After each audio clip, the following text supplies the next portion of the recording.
It's time for Twig This Week in Google. Matt Cutts joins us from the Google. Also, Dylan Casey. He's going to talk about a brand new change in Google's user interface. It's all next on Twig. Netcasts you love. From people you trust. This is TWiT. Bandwidth for This Week in Google is provided by Cachefly. CACHEFLY.com. This is Twig, This Week in Google, episode 123, recorded November 30th, 2011. I have a Google. This Week in Google is brought to you by Ford, featuring available Sync with My Ford Touch. Sync with My Ford Touch gets you to your destination with integrated turn-by-turn directions and directional arrows displayed on screen. Check it out in the new 2012 Ford Focus and at Ford.com/technology. And by Netflix. Watch thousands of TV episodes and movies on your PC, Mac, iPad, iPhone, or TV instantly.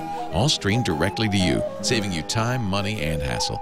For your free 30-day trial, go to netflix.com/twit. It's time for Twig This Week in Google, the show that focuses on Google, but not just Google, the cloud, Facebook, Twitter, and today, a little bit of Spotify, too. To my left, Gina Trapani from smarterware.org, founder of Lifehacker. She's also responsible for ThinkUp App. ThinkUpApp.com. Hey, Gina. How's it going? It's good. Are you in a new office, or are you just we're a different angle? I rearranged a little bit. You've moved the bikes. I moved the bikes, and you can see my TWiT fez is like in the far corner there. So I had to get that in the shot. Oh, we're trying to figure out. We were gonna. We were going to, I'm actually very disappointed. We sent all the hosts, including Jeff and Gina, fezzes last year for Christmas. And we wanted to send you something equally exciting. So we were going to get monogrammed lab coats that would say, like, Gina Trapani This Week in Google and have the TWiT logo. But then, first of all, they can't get them until after January. And second of all, it's like, I know we'll spend a lot of money on these, and you'll just put them in the closet. Nobody's going to wear a lab coat with their name and a TWiT logo on it. That's impractical. So we're going to... I wear my fez every day. Yeah. Yeah. You look good in a fez, though. I like You should fez. consider it. You know. Next time you go to Turkey. Oh, no, you can't wear it in Turkey. Ataturk made that impossible. Hey, on our far left here, Jeff Jarvis, who's visiting us from Blermany. I'm trying to. Which explains the look. He's actually in a... I know. Do you want to... No, you're fine. Don't worry about it. No, we love you. What are you doing in Germany?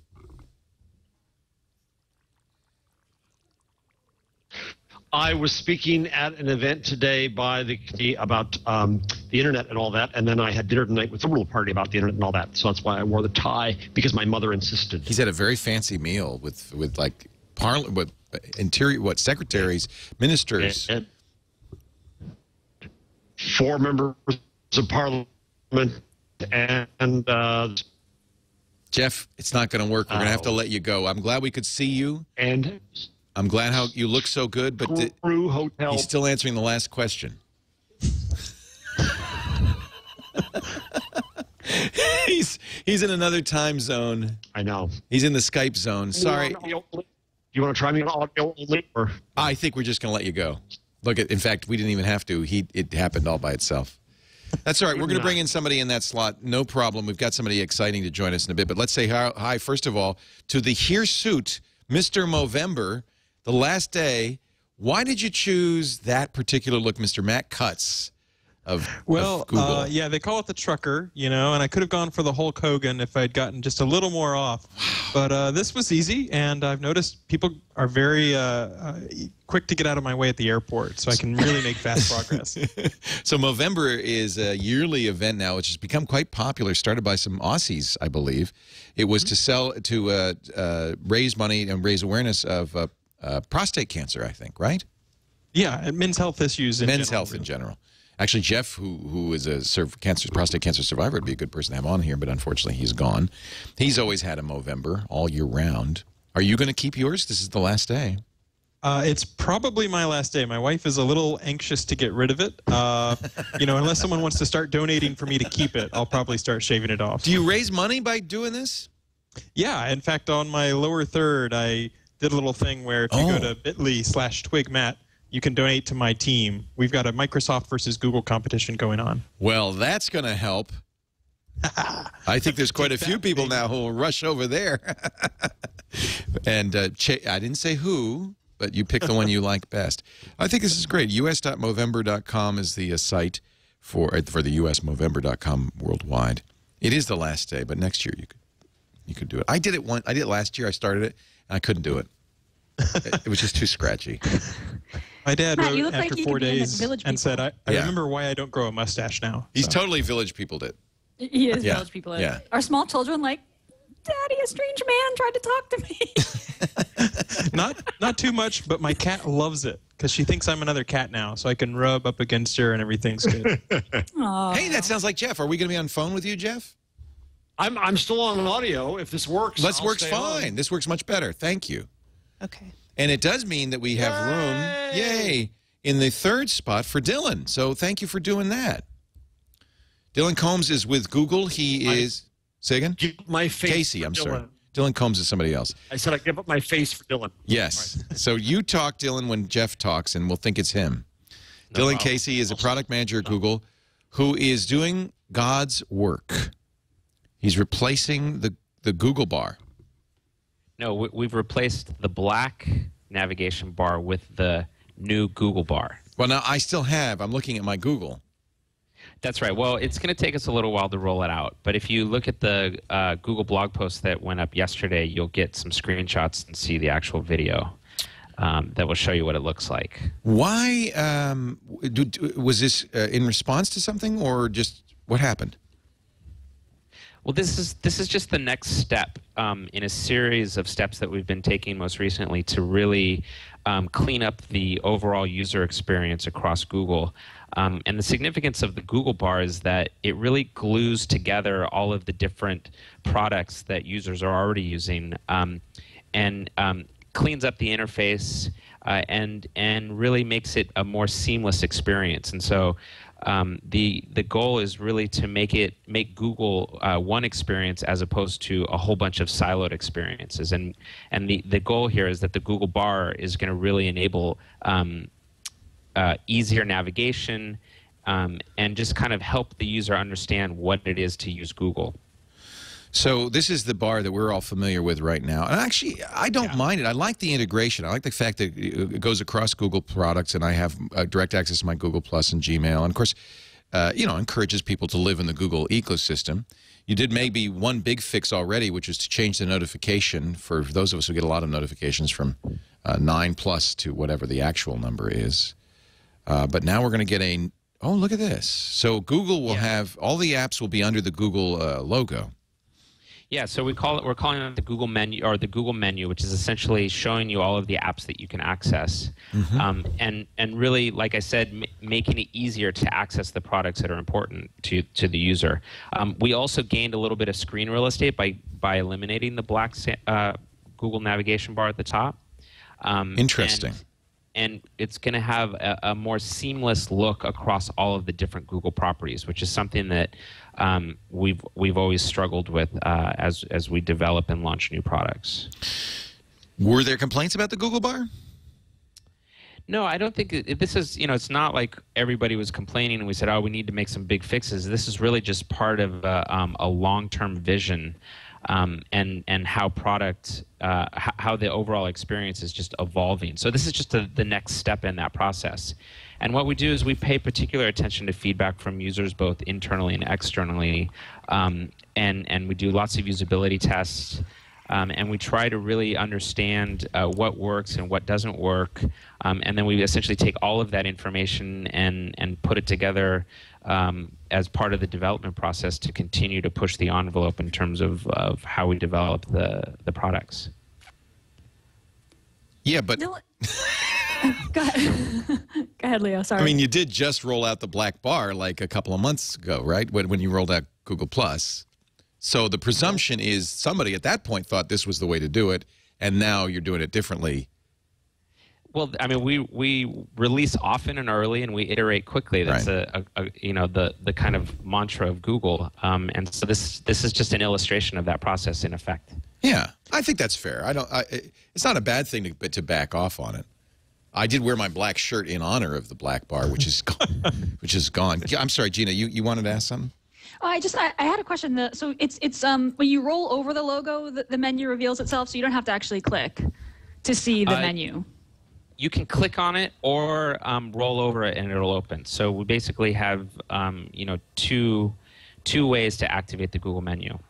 Okay. You know what struck me about it when I first saw it was, wow, this thing is tall compared to the thin black strip. It's a bigger Google. Top. The Google bar looks taller, and that's because the Google search box is in it, which isn't in the black bar, and the Google logo. But then I watched the video and seeing if you switch between Google products now, there's generally a search box and a Google logo at the top of the page anyway. So if you compare it from that gray area up, the new Google bar is actually shorter. But if you compare it to the black bar, it's much taller. Well, that's right. We've actually moved the search box from the property or the product and moved it up into the Google bar, allowing more real estate for the product itself. So, for example, if you're in email or if you're in calendar, you're going to see more of that specific product, and it's going to be taken up by less of the Google navigation bar that we had previously there. What's the process in this kind of stuff? Does Google do focus groups? I mean, how do you test this stuff? We just normally look for random people walking by campus and try to come here. We pull them in and we feed them some food and we force that we put like toothpicks in their eyeballs and stuff like that. No, seriously, it's a very it's an art form and it's a scientific approach. I think Google is well known for having this process where we launch products internally. To all of the Google employees and force them to use the products. Because eat your dog food. Eat your own dog food. Yeah, that's right. Yep. Eat your dog food. And this is really a great way to get honest, clear, and passionate feedback. But oftentimes we'll bring in groups. We'll do usability studies. We're very focused on metrics. We track all the clicks and try to understand if we're creating any types of cognitive or dissonance for the user as they open a page. Do they sit there and just stare at it? So there's a lot of different things that we apply in a very iterative process. So it's a little bit madness. Now I still don't have it, so I'm working blind here. I've looked at the blog post, of course, but I'm not sure exactly how this is going to change for me. How is this going to roll out? Is everybody going to have it by a certain date? Well, we're rolling it out slowly. It's just part of our launch process, but we hope that everybody should have it by next week. Okay. Is it customizable? Can I change the menu items? No. So right now it's a fixed set of Google properties, and we're going to roll it out to English only across all of our, all of our domains, and then quickly add languages after that. So we're, I still want to get a sense here of process of how you. What was the process that said, "Hey, everybody, a black bar is a great idea," and then, as Gina says, only a short time later, well, the black bar. Was there complaints? Was there, what was the internal process? Was it Eric's gone and Larry's in charge? I mean, I know you can't fully answer, but give us some signal here of how this process happened. Well, I think over the last 6 to 12 months, we've been in a pretty significant moment in the evolution of Google as both a product and a company. Absolutely the case. Absolutely. Yes. And I think we've become really focused. And part of the leadership that Larry has brought to Google is really helping us be very mindful about how we build the user experience. And I think what you're seeing is the illustration of that leadership from Larry and of course a whole lot of people. But it's really. I can't say that there was like this very defining moment or like, oh my God, everybody realized that they hate the black sandbar or users hated the black sandbar. It was really just, it's really just this natural, very organic process by which we make changes. And I think what you're starting to see. So that's as they say on Family Feud. That's good answer. Good answer. I'm still want to hear, is there some kind of principle that then came out that says, hey, everybody, here's the new rule, and let's make the bar fit that new rule? What's that new rule? No, there's no new rule. I think what you can see is that the overall design across Google is becoming more unified. Unified. Yeah, exactly. Thank you. Got it. Okay. All right. And the Google bar itself is just a step in that overall process. Now, now we've seen this before. Other companies have done this before. Digbar, remember? And sometimes people push back against something like that. They say, I don't want this UI thing in every page of mine taking up space. Well, and one thing to remember is that the dig bar, would show that as you would go out to external places on the web. What I personally really like about the Google bar is you can tell from the video, when you click from property to property, you get a very consistent sort of experience. You know where the search box is going to be. Your mental model actually gets easier as you adjust. I agree with you on that. That's good. And if you can move the search box up, like everything on the Google page has to fight for its real estate in terms of being useful. And so, trying to get back a little bit of that screen real estate is also really, really helpful, because that leaves more room for your doc or your, search session or whatever. Yeah. You do say in your blog post, by the way, congratulations, you mentioned this on Google Plus, that Dylan, that Larry Page blogged it, which must feel good when the boss blogs it. But you did say in your Google Plus and your original blog post that this has been a year in the making. Well, it's probably, for me personally, I've been involved in this project to various degrees for over a year. And so it was nice to kind of have that all come to a very specific crescendo with the launch of the Google bar. What was the mandate a year ago when you started this project? What were you told? This is what we want to do. Well, I wasn't totally focused on just this one project. I had previously worked very closely with the search team and on the search team in building Google's real-time search. We love that, by the way. Great job on that.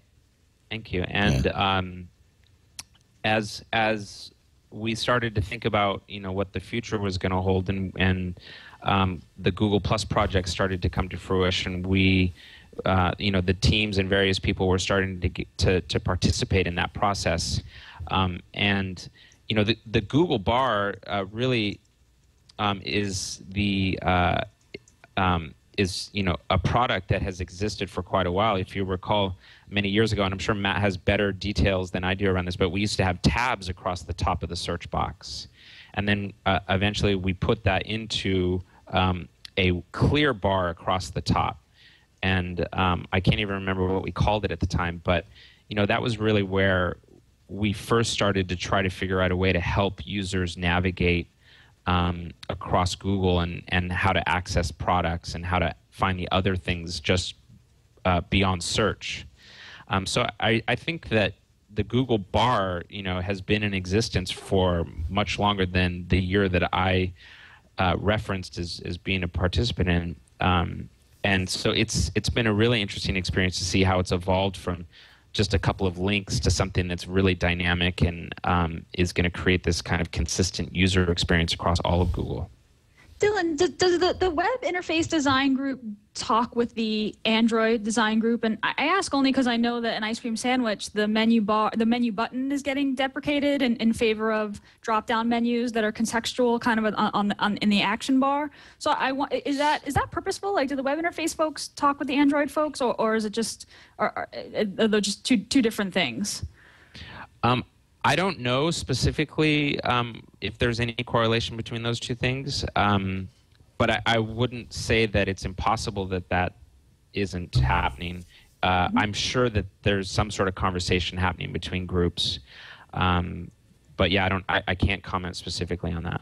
The new Maps for Android does it too, right? 6.0 has the menu. has the menu at the top where you can tap. I went to a ice cream sandwich developer session. And they said, don't use the menu button as much. Use the action bar menus, and it's a drop down menu. Similarly, a few people that I saw on Twitter had commented that the new Google bar menu drop down, because you can nest sub menus within it. It looks a lot like the Windows Start menu, just upside down, which I don't know if that was purposeful or if that's even one comparison you want to make. But there's only so many ways you can do menus. Yeah, that's true. Okay. But there's lots of room to add. I mean, it's future-proof, right? Like, part of the idea was to make it so that Google launches new products, you can add it to this menu without taking up real estate. Right, from other things on the page. Dylan, I know you can't stay with us much longer, but so I really want to thank you for being here. Thank you. There must be even one pixel change on Google's pages we're talking massive numbers of hits, massive amounts of download. Do you feel a sense of a little pressure? I mean, this is unlike any other web page. When you change this web page, you're changing the experience of billions of people. Yeah, I was thinking about that last night. When I was leaving the office with a couple of my peers and thinking of all of the product launches that I've been involved with at Google over the last 8 years, and doing some back of the envelope math, that the Google bar is probably the largest launch that I've done in terms of the number of people that will see it and interact with it, and so it is pretty rewarding. And I think we take it for granted that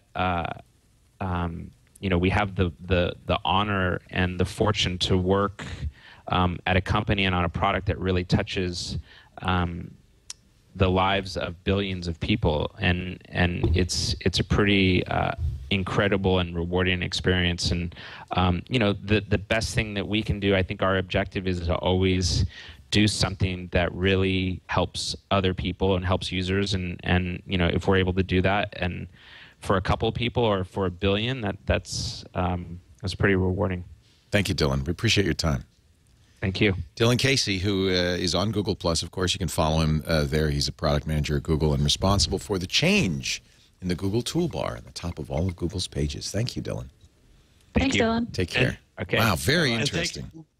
It was great to have somebody from Google come in on a new product like that or a change like that on the news of the week. So good on you, Google. Besides Matt, we always love you. But. Yeah, no, there are very few companies that would do that. I think it's really great. Yeah. And face the music as it were. Hope the music wasn't too tough. And they've worked really hard. I mean, it'll be really nice to have it be streamlined and consistent across a lot of these different properties. So I think the process is fascinating. It's just really interesting to imagine reconceptualizing this. And I respect Google, given this very difficult position. There's so many companies that this kind of iteration would not happen at this speed. It just wouldn't happen. Yeah, I think Larry helps with that, I think. Yeah, that's great.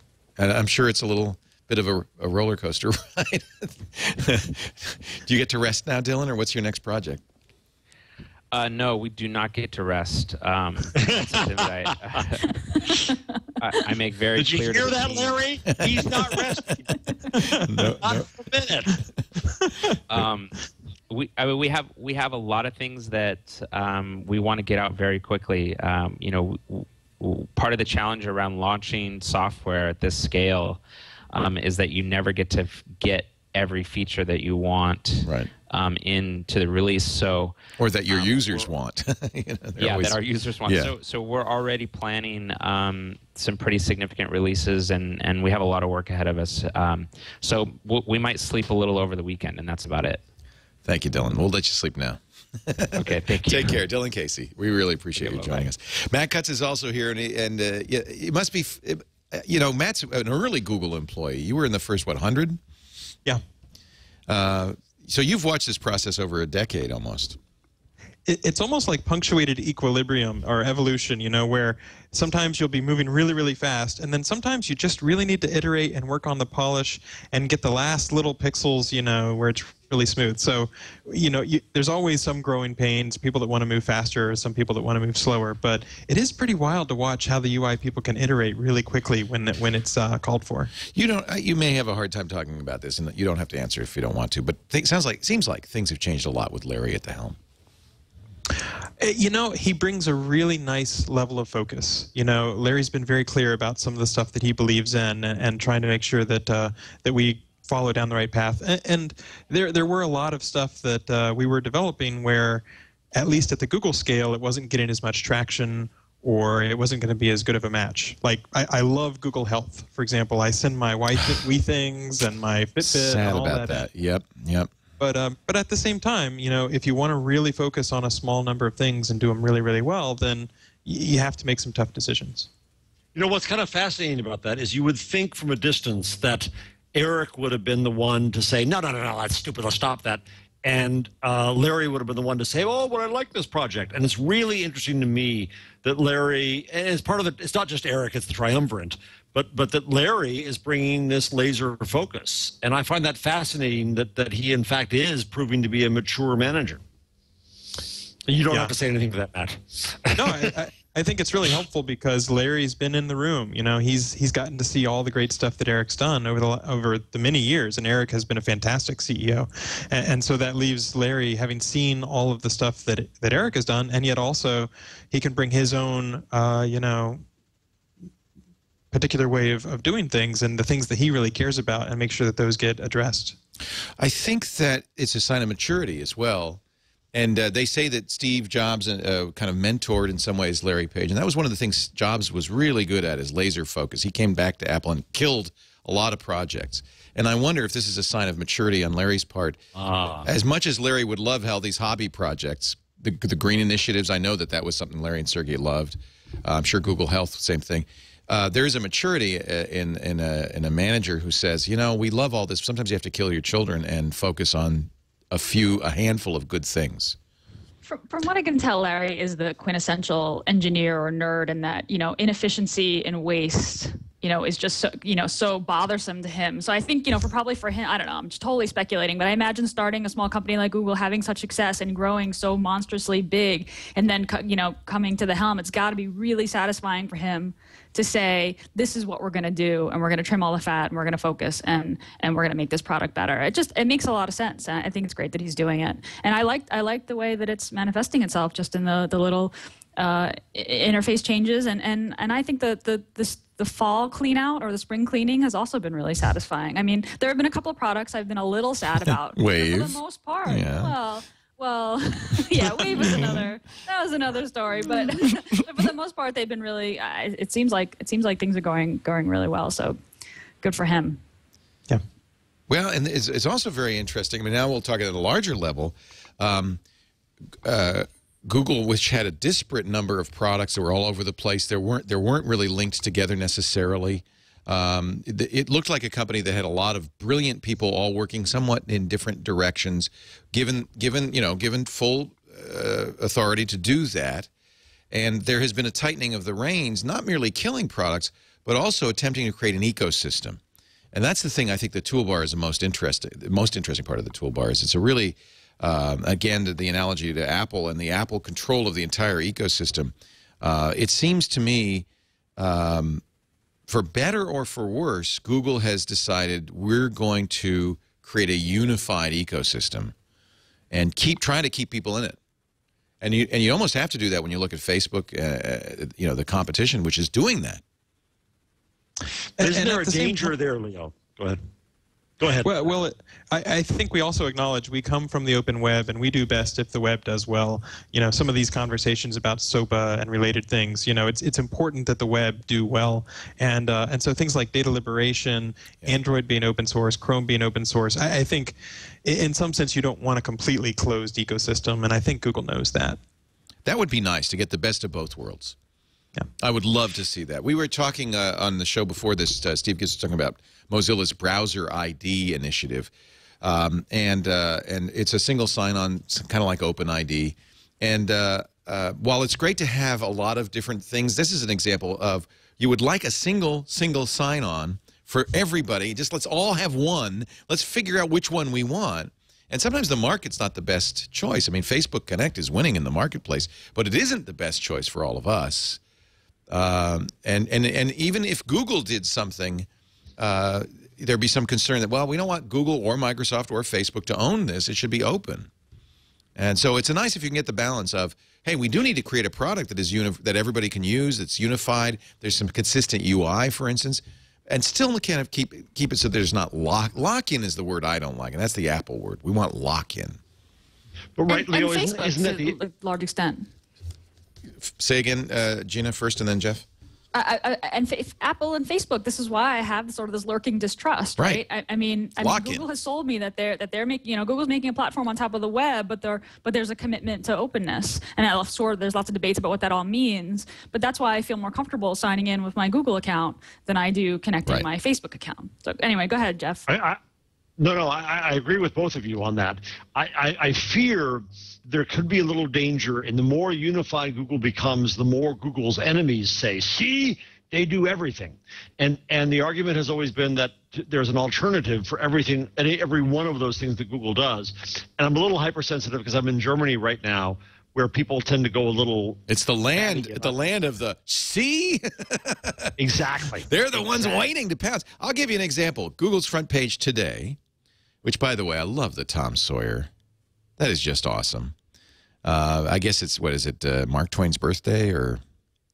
Anyway. Mark Twain's 176. Wow. But... This is something that you'll get, I'm sure, some pushback on. Right at the bottom, an ad, in effect, new, Google Maps, indoors, interactive, start here. And Google's using the most popular front page on the web to promote a Google product. I don't see a cool Google product. Yeah, I don't see a problem with that. And yet, zero problem. Yeah. How about Germany? Well, the problem there is you can't win. Google can't win because it's I'll be too strong and I'll get arrested tomorrow.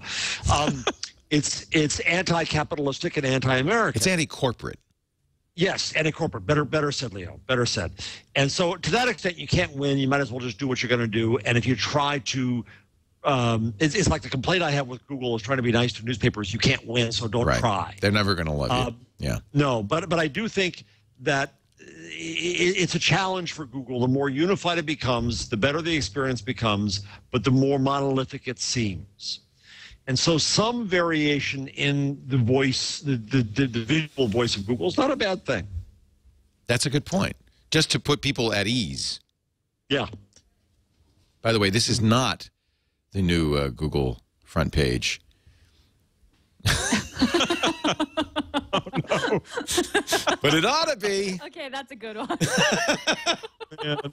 For those of you listening at home, you'll just have to imagine. We're going to take a break. Matt Cutts is here. It's great to have Matt, Gina Trapani, and from Germany. And we've got him via audio, and you sound great. I'm really glad we could do this, Jeff Jarvis. Yeah. Whew. We do not want to lose our Jarvis fix for the week. I never want to miss Twig. It's my favorite part of the week. Darn it. And you're staying up late to do it. So it went well. You're breaking up. So let's say again what you were doing. You had dinner with ministers and, I mean, big shots. I talked to a group today of basically from the Conservative Party about the internet and freedom and publicness and all that, and then I had dinner tonight with the Liberal Party people, 4 members of Parliament, which is kind of that this strange American comes here and I get to do that, but it was fun. Liberal and conservative in Germany don't mean the same thing they mean in the U.S., I'm sure. No, they all hate us. Just joking. Just joking. We want to take a break, come back. We'll talk more about, I want to talk about this Spotify announcement. I think this is very interesting. But before we do, let's talk a little bit about Ford, also a great interest of mine. I was never a car guy, but when I got that 2010 Ford Mustang, I kind of fell in love with it. It's a great car to drive. I love the, the pep, the muscle car thing. But it's funny because for all the muscle, all of the, kind of toughness of the Mustang, I've got this great, super high-tech Ford Sync. And, I've talked about it like crazy. I love it. I mean, this is Siri 2 years ago where you talk to the car, you say what song you want to hear, who you want to call, you know, what temperature should be, where's the nearest gas station. But I always forget this is also GPS, and it's the best GPS you can get. Now, if you have the sync, their sync will just talk to you. So you don't have the big console. It'll just tell you where to go. But if you have sync with My Ford Touch, where you get the 7-inch screen in the center console, 2 screens behind the steering wheel, the whole idea for all of this is keep your hands on the wheel, your eyes on the road. You're driving. Safety is job one. But you still get things like, you know, Pandora, play my Rolling Stones station by talking to the car. And with the GPS, you know, one of the things that's kind of a little thing that bugs me about GPS is the points of interest database is usually so bad. You always end up entering the address, and that means I have to look at it. It's just a pain. They have now in the Ford Sync with My Ford Touch 40 million businesses. They're all in there. They've really enhanced the database. Not just directions, but also phone numbers. You press a button, make a call by business name to 40 million businesses in the U.S. You can also, if you're on the desktop or your laptop, you can go to Google Maps, MapQuest. Does anybody still use MapQuest? Google Maps. And you can say, send this address to my car. And so you can plan an elaborate trip with lots of stops. You don't have to enter it in on the car GPS. You just send it to the car from your computer. There's little things like that that just make a huge difference. It connects you to the 21st century. Great vehicles, the great EcoBoost engines, the hybrid engines, the electric vehicle. I think I'm crossing my fingers. I think Scott Monty at Ford just told me that he's going to put me on the early influencers list for the electric Focus. I cannot. I'm so excited. If you want to try this, though, the 2012 Ford Focus, a great way to take a look at what they've done with Sync and My Ford Touch and all the great Ford technologies. Drive one today at a Ford dealer near you, or go to Ford.com/technology, and you can see this great website where they've got all this great stuff that they've been working on. Really a cool car company. We're going to see them at CES. They have a big booth. They're going to have the 2012 Focus there. We can show how that works and all that stuff. Ford.com/technology. We're talking about This Week in Google with Gina Trapani, Jeff Jarvis, and joining us, Matt Cutts, who I never really give you the right introduction, but I just figure everybody knows who Matt Cutts is. He is the guy who keeps spam off your search results, among other things. Yay! Yay! He's fighting the good fight for all of us. Were you involved with SOPA, the fight against SOPA at all? Just as a personal person who thinks it's a really bad idea. It was your blog post that brought it to my attention, frankly. Oh, good. Yeah. Okay. Yeah, and it was because of you that I put the censored thing on my website. You know, speaking of censoring, and this must drive you crazy. There's the SOPA thing and the IP Protect were censoring by modifying DNS, breaking DNS in effect. A U.S. judge has just ordered hundreds of sites de-indexed from Google. Does that drive you crazy when you get this kind of thing? Yeah, I'll just speak for myself personally. You're not speaking for Google. Yeah, but it does seem a little strange. There was a write-up by Eric Goldman, or on Eric Goldman's blog, and they were basically saying, how does this happen? Like, under what authority, what particular law is this taking place? And they also said it has to be removed from Facebook and Twitter. So there's a German website. It was like sopamode.ws. And people are transferring .coms to GoDaddy. And so this is a German registrar, German registered domain. It doesn't even exist in the United States. And so if you're going to mention it on Twitter, Twitter is forced to remove all mentions of it. Oh, my God. That's kind of strange. Is this Nevada judge a nitwit? He's a federal judge in Nevada. It was a luxury goods maker, Chanel, suing hundreds of websites trafficking in counterfeit luxury goods. Now, I'm not for counterfeit luxury goods, but is it such a high priority that we not have counterfeit Chanel bags? And that with SOPA. It's the judge ordered. Listen to this. The judge ordered all internet search. This is quote from his order. All internet search engines and all social media websites, and then explicitly said Facebook, Twitter, Google+, Bing, Yahoo, and Google to de-index the domain names, remove them from any search results. And by the way, the investigation that was involved, Chanel hired a private investigator in Nevada to order from 3 of the 228 sites. When the orders from 3, not 228, from 3, when the orders arrived, they were reviewed by a Chanel official and declared counterfeit. The other 225 sites were seized based on a Chanel anti-counterfeiting specialist browsing the web. They didn't even order a product. And the judge, Kent Dawson, said, that's it. We're going to take the domain names, transfer them to GoDaddy. Yeah. Where they'd all be thank you, GoDaddy. It's like this guy is like a nitwit, a freaking idiot.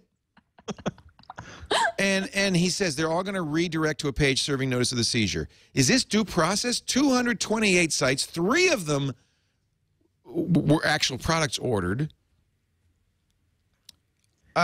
This guy ought to be disbarred. It's the same problem with SOPA, Leo. And the problem is, and the same problem I had the discussion with the German politicians today, there's no discussion of the principles that underlie these decisions. They sound okay in the moment, but in SOPA or in this, if the government is in a position to blacklist sites for whatever reason, that's bad. That's a violation of free speech. And really, there's no due process here. I mean, this was a hearing in Nevada. These guys didn't come to Nevada. It's just Chanel, some guy, Chanel, and the private investigator. Judge, we're losing millions of dollars to fake Chanel bags. Oh, no problem. Let me just get rid of that. I mean, isn't just taking down the sites enough? If the sites redirect to the seizure notice, then anyone who clicks on the links from Twitter, Facebook, Google+, will go to the seizure notice, right? I mean... Right. That's exactly right. And in fact, if you control the domain name, which evidently now they do, you could put up no index meta tags, or you could register it in Google Webmaster Central and remove it there. And so there's no need to go to any of these other companies if you actually control the physical domain name. And I have to say, it kind of reminds me a little bit of something we saw a few years ago. Now, I grew up in Kentucky, but a few years ago, the state of Kentucky decided that they didn't like poker websites. Right. And what they ended up doing was trying to seize like several high-profile poker websites that weren't even based in the United States. So, Full Tilt or Poker Stars or whatever, simply because gambling in Kentucky, that was not allowed. And so the state of Kentucky said we should be able to remove this content from across the entire web just because we think it should be not allowed in Kentucky. And that leads to a pretty bad decision, pretty quickly, where anybody could say, oh, this part of the web should be illegal, remove it from the entire web. And that's pretty dangerous. I don't even know how it worked because, and you're right, I'm looking at Eric Goldman's blog, but it's actually Venkat Balasubramani who's writing the blog post on this. He says,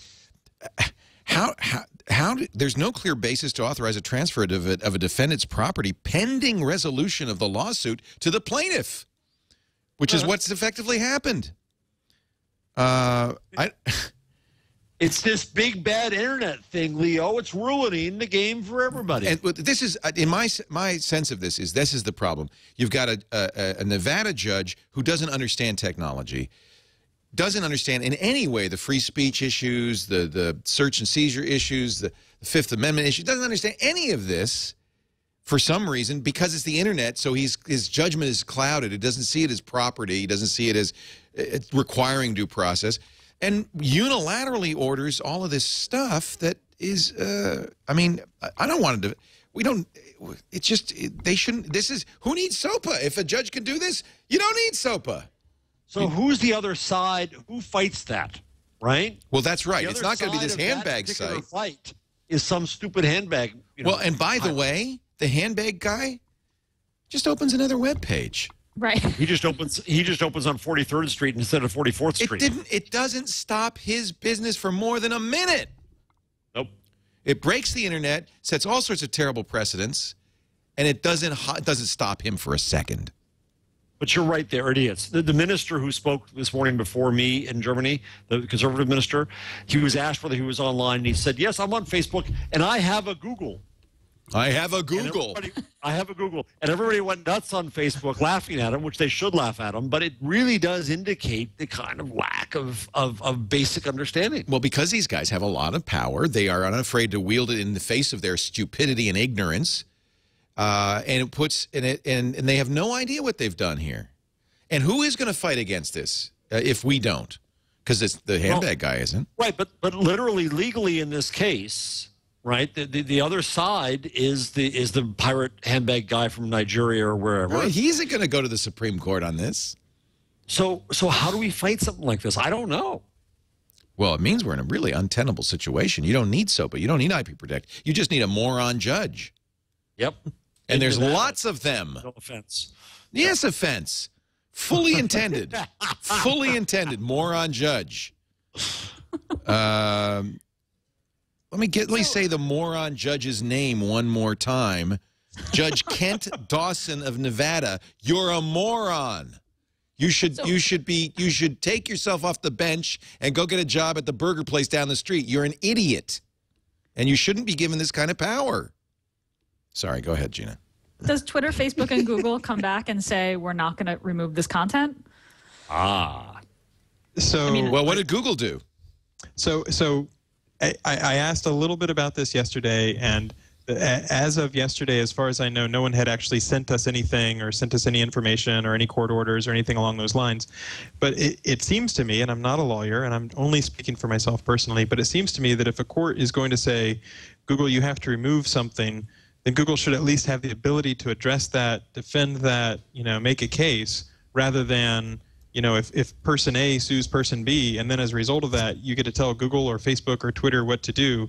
That's kind of strange if Google or Facebook or Twitter aren't allowed to at least make a case. And as I understand it, that didn't happen here. No, I don't know all the details, but that would be kind of strange to say, because of this lawsuit in which you're not involved, some other third party has to do something. Yeah. Something that kind of undermines their business. Yeah. Right? Well, and no one wants the counterfeit sites, right? No one wants pirate sites. The whole argument is, for example, when the Immigration and Customs Enforcement, government, when ICE seized like 80 or 130 domains, they had some false positives. They seized, a free DNS provider which actually had thousands of subhosts, and they seized a domain which had been ruled legal in Spain. Right. And so, certainly most of the seizures might end up getting counterfeit goods, and that's great for everybody. But if there's going to be collateral damage and false positives, you want that to be subject to some sort of scrutiny or due process. I guess I'll never go to Nevada now. Wait, we're going for CES. Good. Come get me, Kent Dawson. I'll be staying at the Hilton January 6th through 10th.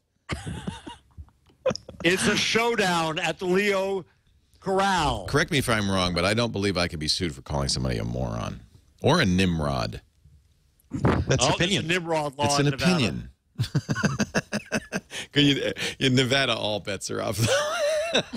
Obviously, this guy thinks he's God.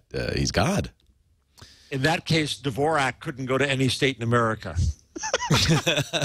Yeah.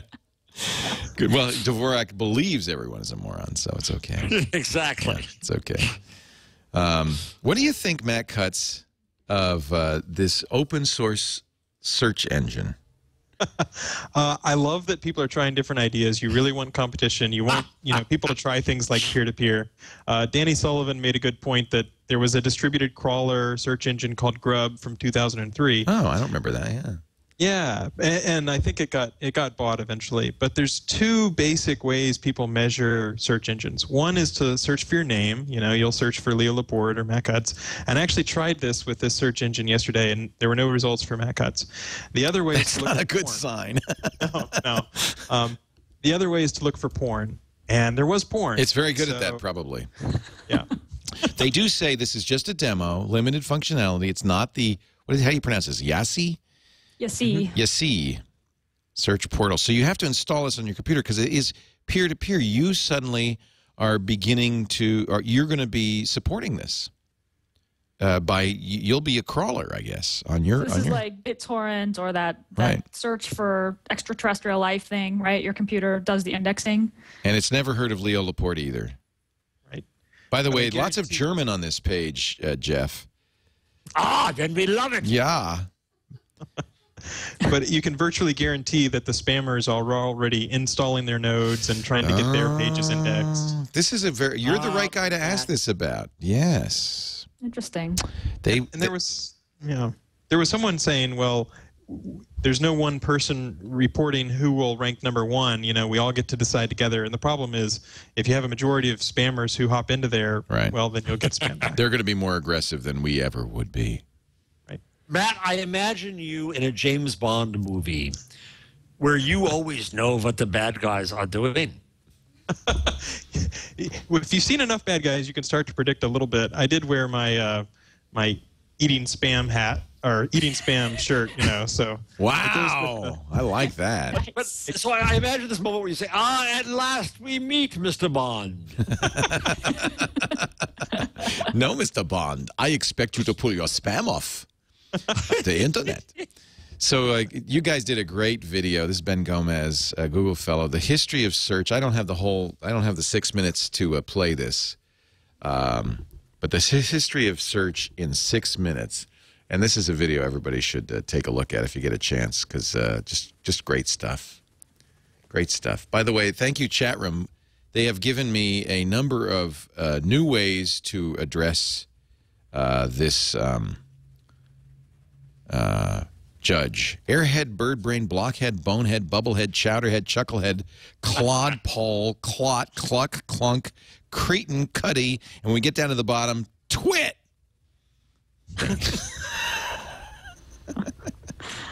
But anyway, I'm sorry, I went off. Look at this, look at this. Oh, I got to show you this. The original Google page. Oh, I have never seen that one. Look at that. That's horrendous. There is a picture somewhere that I was on Google Plus of the original staff, and they had that logo, that super color logo, hanging above. Are you in that picture, Matt? There's about 50. Probably not. Yeah, no, it was really early. Yeah.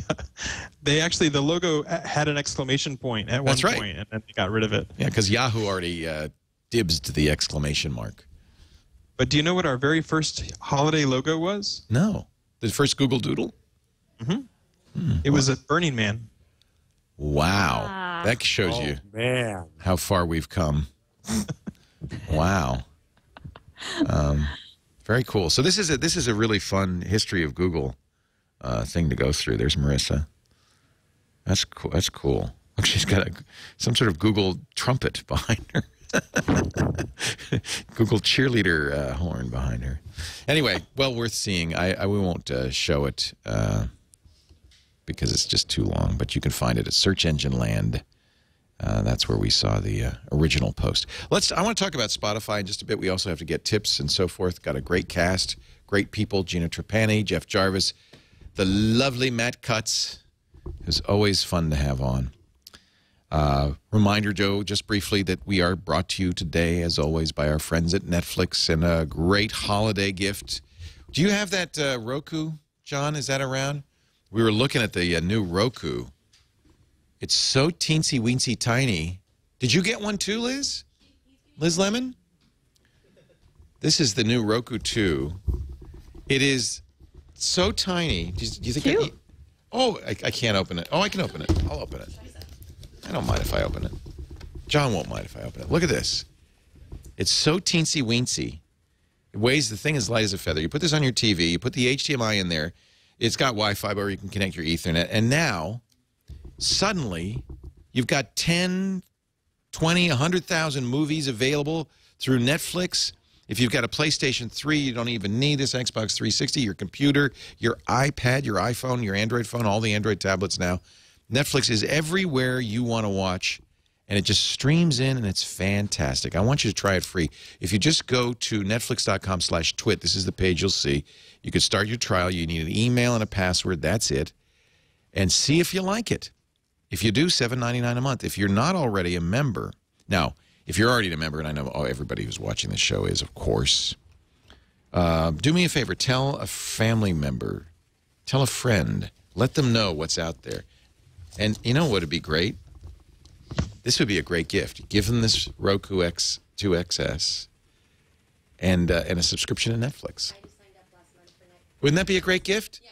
For the holidays? Netflix.com/twit. Try it today. We did not cover the Spotify announcement today because I was thinking, what could they possibly announce that would be a huge story? And I don't know if it's a huge story, but they've announced a platform. And I find that very interesting. They've announced Spotify apps. Developers can build apps. In fact, I got the new, you have to get the Spotify beta for the Spotify client, but this is the beta. And you go to the app finder, and there's a few apps here now, but there's one that I really like, which I turned on immediately, called Wiki. So when you're listening to a song, here, we'll put a song on. We'll play Candy Says by the Velvet Underground. I wasn't getting audio earlier, but... It's probably turned down. But watch as, and that's fine. We don't need the audio because Wiki's great because it's a wiki for lyrics, and it's in sync with the song as it plays. You can read the lyrics. Isn't that cool? And if there's an error, you can edit it. So this is an app. I mean, we're not talking Angry Birds. We're talking things that are, you know, Last FM, Song Kick, which is kind of cool. If you're listening to somebody, it'll tell you where they're playing if they have a concert coming up. So that's kind of cool. This is artists in my library who are going to be touring. Let's show you some of the other ones. So what do you think of this? Billboard Top Charts. And I think it's my understanding they've announced an API so that people can incorporate Spotify into their stuff, which is kind of interesting. It makes you want a Spotify account, doesn't it? I think this is smart. Do you have to have a paid account, or does this you can also use the apps with a free account? I have a paid account, so I don't know. Does somebody in the chat room have they tried this? It works for free. Works for free. No, it does work for free. Yeah. Yeah. But as a developer, you can't charge for your apps. All the apps are free. Oh, that's interesting. I guess that would be right, huh? Yeah, it's not very interesting for developers. No money to be made. But if you're the Guardian, who has an app, so when I'm listening to a song, I can see if there's a review from Guardian critics on here. Right. That makes a lot of sense, right? Yeah. Yeah. This is just another way to channel people in. Mm-hmm. Interesting. Okay. I thought I'd mention it. It's not attracting a lot of attention, so moving on. I think we're all just so I used to listen to everything very being boring- a platform. Go ahead, Jeff. The problem, Leo, is I listen to talk podcasts like these instead of music, you see. Yeah. So this is no help for you. I don't listen to music anymore because your voice is music to my ears. Thank you. You know, I just realized this. I should ask Dylan about it. They're going to have to redo the Google Plus commercial, right? Isn't the black toolbar part of it? Maybe not. Let's see. Oh, just a little bit in that one shot. Yeah.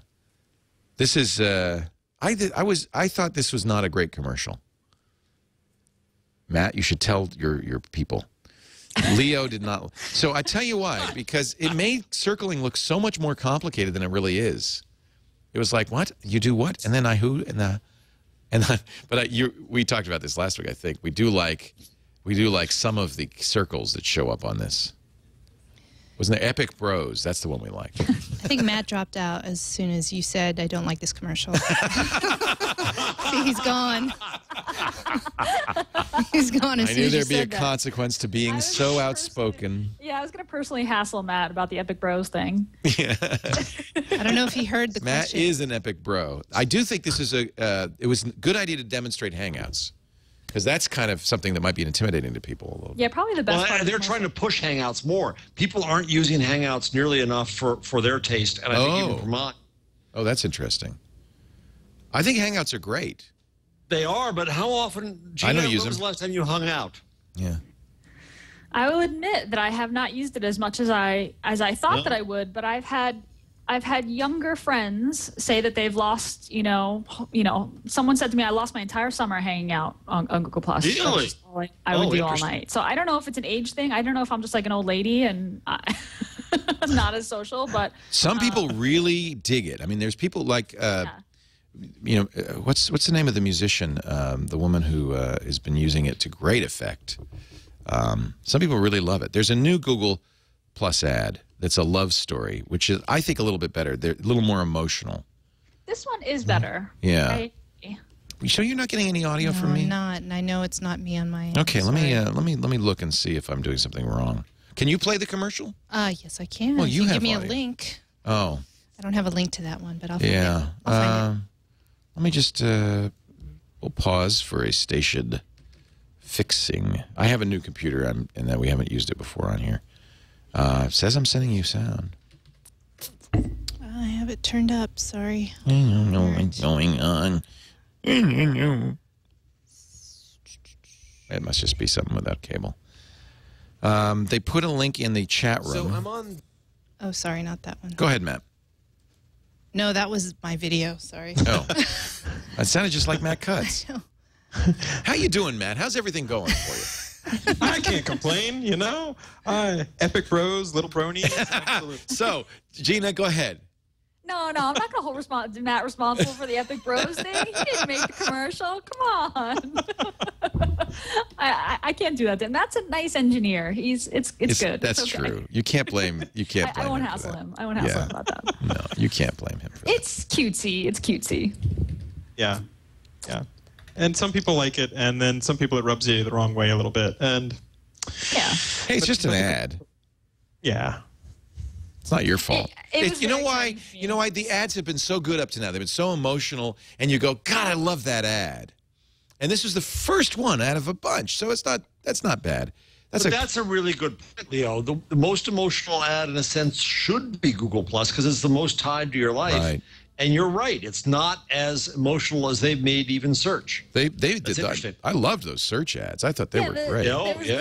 There was the search ad where it was like someone falling in love and like searching for first date and so how to cute. speak French and how to get getting married, that kind of thing. And then there was the one where the father was writing Gmail messages to his daughter, the Dear Sophie ad. That was really good. Loved those. And so I was excited to see the Google Plus ad go on during Glee last night because it was like several of my favorite things happening all at once. If only there'd been Chipotle somewhere in there. Right, exactly. If there had been a burrito, it would have been complete. And I like the message of the Google Plus ad, which is like, here's how to share as a grown-up. There's a part where he says, when I was a kid, you just go out at recess and just everybody was there. But now I've got these different, which is the message of circles.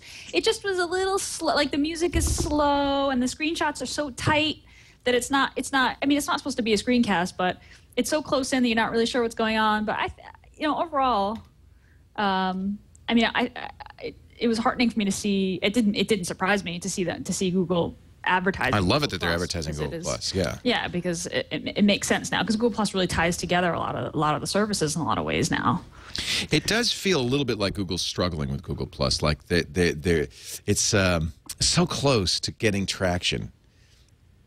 Well, and what's strange to me is it really feels like if you watch the team, they're moving very, very quickly.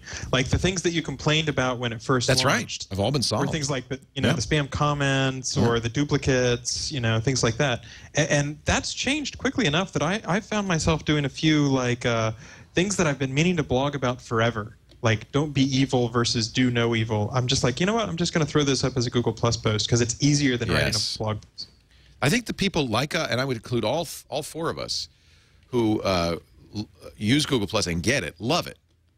It's getting that critical mass jump, which I think you're this close to, and I think the ads might help. You're this close to getting it to the mass market. But you know what else? There's a positive feedback loop. There's a problem here because I got busy, and so I've been posting to Google Plus less. And there's my notifications. I get 2, and it's so lonely. Oh. and it's the problem of you come in as a new user and you hear crickets, or you start using it less for a little bit of time. You get less feedback. It's a real need for a positive feedback loop, and if you don't have that, I fear you could fall off the wagon. That's kind of true, absolutely. And so if you see some of this stuff like what's hot on Google Plus, which is a little thing that sort of gives you a few people you might want to follow and shows you some interesting things. I do like think that. That helps out quite a bit. Yeah. And now my parents are on Google Plus. Like for a while, my mom used a Google Apps account, so she couldn't get on, but that's been solved now. Got my dad on, and so we're actually starting to share photos and things. So, it might take a little bit of time, but it's nice to see that the base functionality is there now. Yeah. Okay, sorry for the Is your delay. dad your bro? All right, I think we have. I think Is this the ad here? this is the new one, Matt, right? Let's see. This is how you teach your gran to use a Chromebook. Oh. Grandma, Gran. Oh no, this is Chrome. Sorry, I thought you sent this to me. Wait a minute, though. I'm liking this. Chromebook. That's cool. So, Turn the music down, Gran. It's 4 o'clock in the morning. That's a good commercial. So I posted that in the internal doc just because I wanted to say, hey, Google's getting a little bit better about advertising. That was like some of the Chrome OS. There's actually a whole line of like how do you upgrade your laptop with Chrome OS and stuff. So you were starting to see a little more clever advertising, which is kind of nice. And there's a lot on Google Plus, but the Chrome OS stuff is pretty good too. Okay, now I have the ads. Sorry, guys. We don't mind. This is fun.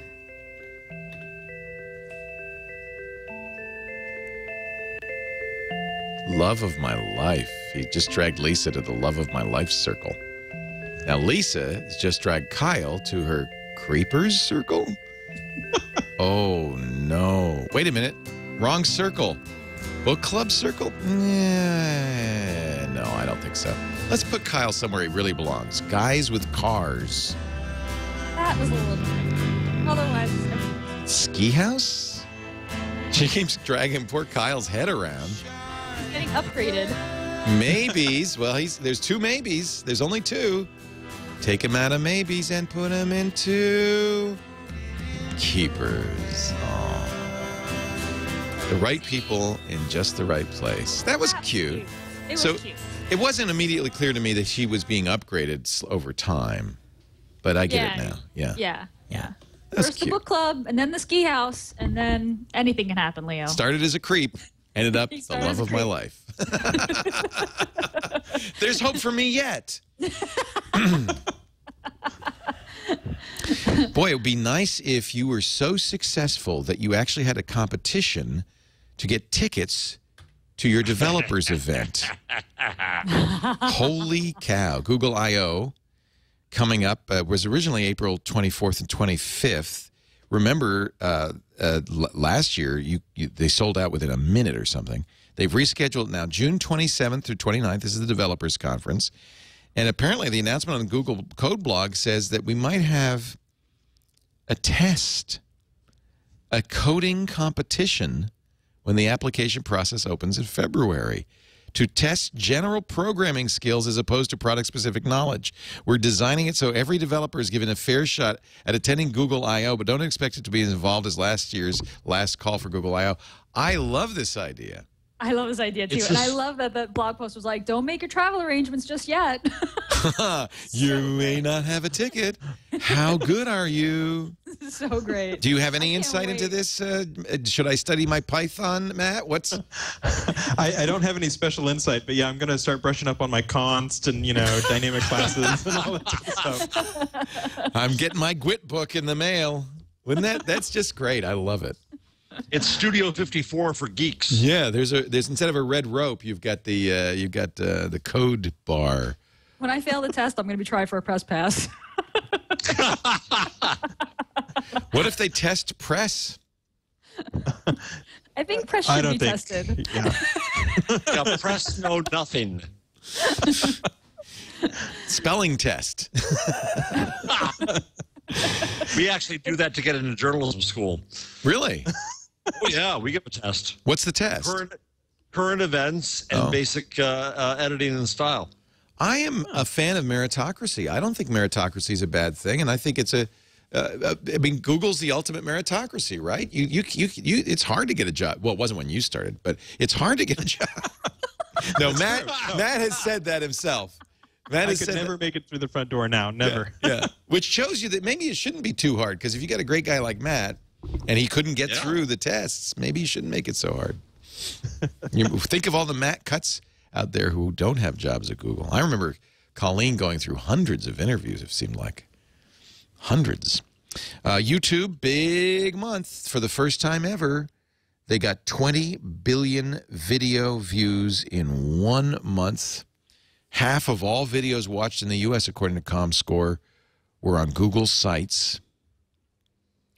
Pretty impressive. This is insane. Google YouTube also had the highest engagement. Users averaged more than 7 hours of video during the month. Incredible, isn't it? It's just a matter of time before TV and YouTube flip. Yep. Definitely. It's true. It's close. 7 hours. Probably TV is like 7 hours a night, though, unfortunately. I think it is. You gotta beef it up a little bit. That means there's but lots of headroom, lots of potential. Lots of potential. Yes, there's purposeful viewing and there's background viewing. And most And if TV Google- viewing is just noise in the background. I've watched so many bet. people. It's just the TV's on, and it's on all day. Nobody sits down on a couch and watches TV for 7 hours. Your butt would get numb. Regis and Kelly. They do? I do like watching Kelly. Oh, I love Kelly. Kelly is wonderful, isn't she? They asked me to go be on the show in 2 weeks. Yeah. But I've just gotten back from France, so I said no. Oh, They want you no, back. I got to start the rumor here, Leo, is you're going to replace Regis. No. I know who, I was just talking with somebody who's a big fan of the show about who they should get. And we went through a lot of candidates. Michael Bublé will be the guest host when I would have been there. But I think they're going to get somebody like Matthew Broderick. It's got to be somebody who lives in New York, somebody who doesn't work in much. But she has to be, see now, why are we talking about this? I'm sorry. I don't know. Cloud? Basically- Can we find the cloud angle? Kelly, cloud, it's alliterative? Basically, this is the journalist test that Leo passed. Give him a subject, he'll talk about it for 10 minutes. It doesn't matter what it is. I could vamp for 10 minutes. So All Things D did a funny little retrospective. This is a good piece. It is. This is a really good piece. Great Liz Gaines. I love Liz Gaines. Oh, this is nice. Look at this. Now, Wall Street Journal and Rupert Murdoch have been banging on people for cookies, right? The privacy violation. The first time I've ever gone to All Things D on this computer, and I'm getting a big yellow thing. Some of the advertisers and web analytics firms used on this site may place tracking cookies on your computer. We're telling you about them right up front. And the Wall Street Journal was the person who has to write about privacy stuff had to write the story that said basically that Wall Street Journal is now tying your personally identifiable information to your browsing history, and you can't do anything about it. Whoops. Meanwhile, the New York Times editorialized in favor of do not track, and I went on and did a blog post about all the ways in which they insist you use cookies, and if you don't use cookies, you may not use the New York Times. But anyway, Leo, you were saying. The hypocrisy. So meanwhile, maybe we should make this the apologies of Rupert Murdoch, but it's the apologies of Zuckerberg, a retrospective of the 25 posts Zuck has posted on the corporate blog in the last 5 years. 10 were written to address complaints. And so Liz, who is hysterical, has got a bunch of them together. Here's one she calls a real gem from 2006. This was his first company blog post. It was a pre-apology. Warning users of upcoming changes they might not like. When we've made changes in the past, a lot of people have gotten upset and emailed us asking to change the site back. Change can be disorienting, but we do it because we're sure it makes the site better. So calm down. He actually wrote, calm down, breathe, we hear you. I'm sure that Dylan was thinking, yeah, really. It's okay. It's going to be okay. But, I have to say, when you make a big change like the Google toolbar, you're going to get probably tens of thousands of complaints. Google's going to get serious blowback for that. But that's just the reality of making a popular web product. You can't change anything. Yeah. Redesigns at Lifehacker were a nightmare, but it's just that people react to change badly initially. Right. Right. And I'll defend Zuck to this extent that he does back off, but he just throws things out there and then really listens to his public. The argument is he listens too late. He doesn't do it as a beta. He does it as a product release, and that puts him in a less good PR position. But, what are you going to do? Throw stuff out there. See how it sticks. Right. He doesn't ask for permission. He asks for forgiveness, right? Exactly. And I don't think that's a bad strategy. No, I don't think either. It's a bad strategy either. And then, but you, the viewers and listeners at home and all of us have to decide, well, do we want to play in this game? Unfortunately, it's hard not to play in Facebook's game. You can't, for instance, have a Spotify account if you don't have a Facebook account. They've made it very difficult not to play, and that's what really frustrates me. It's not like you have a choice. But you can now do a turntable if you have a Twitter account. You don't have to use Facebook anymore. Turntable.fm? Mm-hmm. Hallelujah. Thank you. They listened. Can we make it an OpenID or browser ID or something that we don't have to have an account? That'd be nice. Yeah. It would be nice. If OpenID was easier for people to understand. But, yeah, I agree. Yeah, I agree. We all agree. Let's take a break. Let's not take a break. Let's go right to Gina's tip. We have a tip from Matt. Thank you, Matt Cutts. And Jeff's number of the week. And if there's time, I'll do a tool. Let's start with you, Gina. Oh, actually, you know, so this was a story that we passed, but I think it's a really cool story, so I'll just make it my tip. Good. Google Maps, and I believe this is just for Android right now, or it's on the web as well, now indexes indoors of public spaces. Isn't that wild? It's so crazy. So like malls and airports and that kind of thing, you can and I just watched the demo video. I haven't actually tried it yet. I'm not sure if it's rolled out just yet. But so you can see where shops are and bathrooms and exits and in public places, and you can move up and down floors. That was the bit that just blew my mind. Is like what's on the 4th floor of the Manhattan Mall, that kind of thing. So really, really cool. Now, just to lay aside any privacy concerns that I know Germany just going crazy right now. They go to the mall or the businesses and they say, hey, the O'Hare Airport. They say, will you let us map the inside? And so it's not like they don't have a street view Kia, somebody made it, I don't know if it was a joke or if they're serious, a little street view thing on wheels that you could go into the shops. That would be cool. Come into my house and show me where my car keys are. Yeah, these are public spaces. These are big public spaces. And with the cooperation of the big public space. Right. So when you're in some airport you've never been in and you need to find the Chipotle, this would be a help. Right now it's only 25 spots, San Francisco International, O'Hare, Macy's, Bloomingdale's. But I would hope they would do more of these. I think this is a great idea. Yeah. Yeah, and I was saying actually Tim O'Reilly did a piece on Google Plus actually saying that this is kind of an interesting, like Google generally doesn't build products for revenue streams, but this has a lot of revenue potential. Yeah. Yeah. Yeah. You could show a special inside that store. Right. But I mean, it's also useful to the user. And this was my real tip was going to be, or my secondary tip. I had to get that story in because I thought that was interesting. It's good. Google Calendar, there's a new Labs. This is nice. If you go into Google Calendar settings, go to Labs. There's a hide morning and night option now. So I use Google Calendar constantly in the web interface, and I'm always like scrolling through the middle of the night. I never schedule anything. I'm a night owl, but I still don't schedule meetings between midnight and 4 a.m.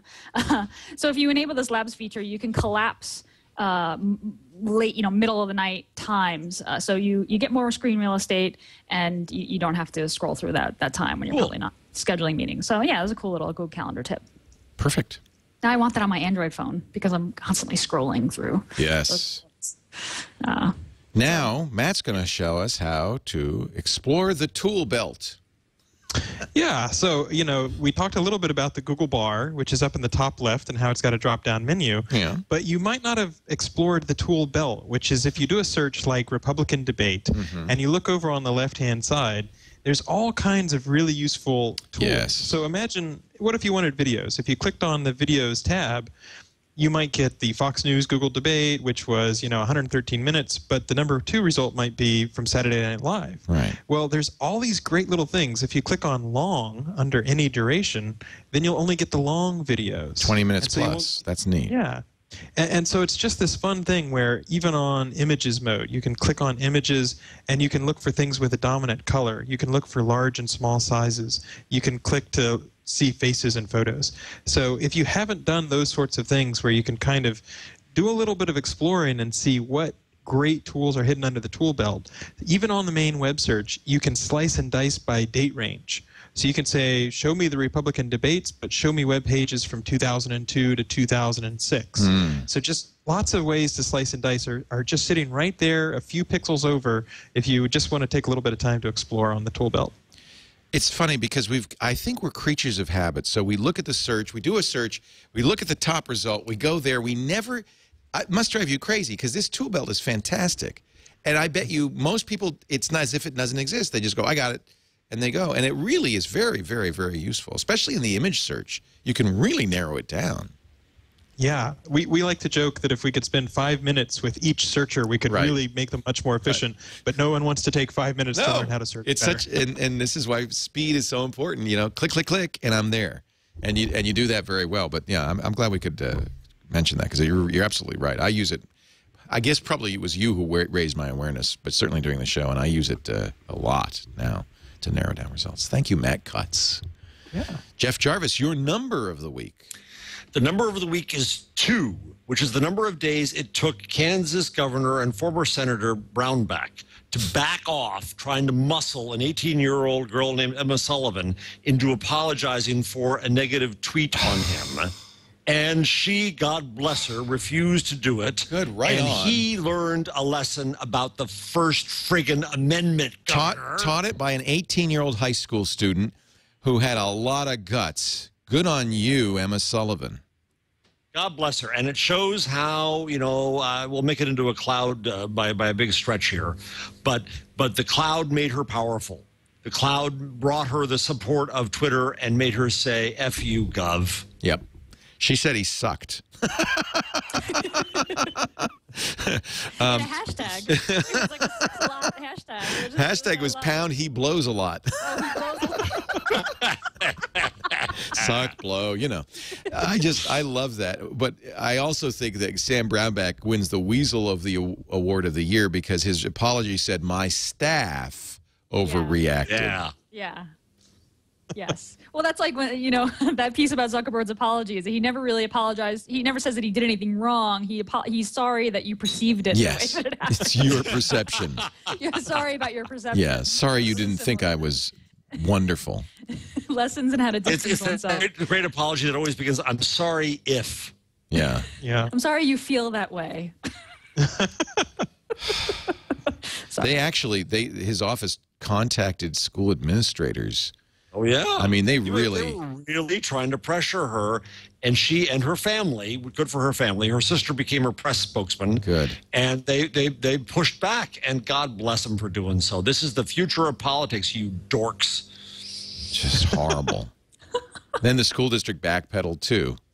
It was our staff's fault. Well, So- when you see social media where someone was saying Mitt Romney took a flight up, you know, from Florida to somewhere, and whoever he was sitting next to wrote a blog post about how he wasn't very friendly on the plane. So you know, it's sort of like you're always on the record with social media the way that it is. Yeah, it's true. Well, you know what this story is? She said, I posted this tweet to my friends. I had a few dozen followers of my friends, and I posted this tweet. It was kind of this in-joke that we had because I saw that a reporter asked her if you were having a face-to-face conversation with the governor, is this the language that you would have used? And she said no, but I wasn't talking to him. Yeah, I was talking to my I was friends. talking to my friends, and his staff just happened to hear it, which is interesting if you think about it. Yeah. Well, very that's something, maybe a lesson for her is that Twitter is public. Right. It's Well, not right. your friends. Yeah. Yeah. So there's a few layers of issues here. But you know what? She has the right to say that, just like I have the right to call that Nevada judge a Nimrod. What is he, Leo? He's a moron. He's a twit. What is he, Leo? Don't egg me on. My tool of the week is actually, maybe I'm going to have to backpedal. Let me ask you, Matt Cutts, do you have a... Tool, perhaps a Nevada judge? Yes, he's a tool of the week. There you go. There you go. I like it. Our tool of the Done. week. But I wanted to ask, Matt, do you have the Galaxy Nexus in your hands there? So I've been testing ice cream sandwich on a Nexus S because they need bug reports on that, and so Okay. that works very nicely. Looking forward to that rolling out, but I super am excited about trying to get the Galaxy Nexus. So When will we see ice cream sandwich on older phones? well, I mean they have released the source code. At this Yeah, point, it's up to so the I- carriers, right? Manufacturers. Yeah. I think Cyanogen, there's already at least CM9, so people are starting to get that out there, but I think it won't be too long before it's released for the Nexus S. I don't know the timeline. But Good. Well, I have a Galaxy S2, which I love. But I don't know if that's, that's got to get Samsung and Sprint to do it and blah, blah, blah. So that's why I went to Expansys, which is a British website, and ordered my unlocked GSM Galaxy Nexus. They're back ordered. Actually, no, I see now it says in stock shipping today. So I was hoping I would get it by today. I hope I'll get it by the time I leave, because I want this badly. This will not be 4G compatible. It will not be a Verizon phone. I'll have to put it on T-Mobile. Right. But that's okay. When are you going to Paris, Leo? Leaving Monday, so I won't be here next week. Who's doing the show next week? Tom Merritt will be here next week. And you know what? I'm going to say hi to that Sarkozy fella just for you, Jeff. Yeah. Yeah. So, Monsieur le Président. Monsieur le Président. Mon ami Jeff Jarvis says, you blows a lot. In a hashtag. In a hashtag. The hashtag. I'm not so sure about the First Amendment in France. I'll be careful when I get there. Thank you, Jeff Jarvis. Thank you, Gina Trapani, and thank you, Matt Cutts, for being here. It's always great to have you on the show. We just really appreciate you taking the time to join us. Also to Dylan Casey of Google, who I'm sure it's a little gutsy to come on this show and defend something new. He was great. He was great, and we really appreciate him doing that. I will not be here next week, but Tom Merritt will. We do the show Wednesdays at 1 p.m. Pacific, 4 p.m. Eastern time. Let's see, that'd be 1 p.m. is 1300 plus 9, 2200 UTC on twit.tv. If you want to watch live, you can always get the show after the fact at twit.tv. We do audio and video versions for your delectation. Do subscribe. That way we can count you, and when you subscribe, that way you never, ever miss a show. Gina Trapani is at smarterware.org. Don't forget to read her blog. Jeff Jarvis at buzzmachine.com. And Matt Cutts' blog is mattcutts.com. Should give you credit, too. But if you want to support him for his Macho Man mustache, bit.ly/twigmatt. And good for you, Matt. Yeah, for his Movember. And finally, I can get this off me. Yeah, Matt, it's really scary. You got 10 hours. I'm glad I lost the video because you were freaking out. No, I like it. I like it. I don't know. You know, his Fu Manchu. His Skype image, he's bald. So it just goes all over, you know? It's just, you never know what you're going to get. To your wife, Matt. Yes, she's a patient. I lose a lot of bets, but she's very patient. Thanks for being here, everybody. We'll see you next time on Twig.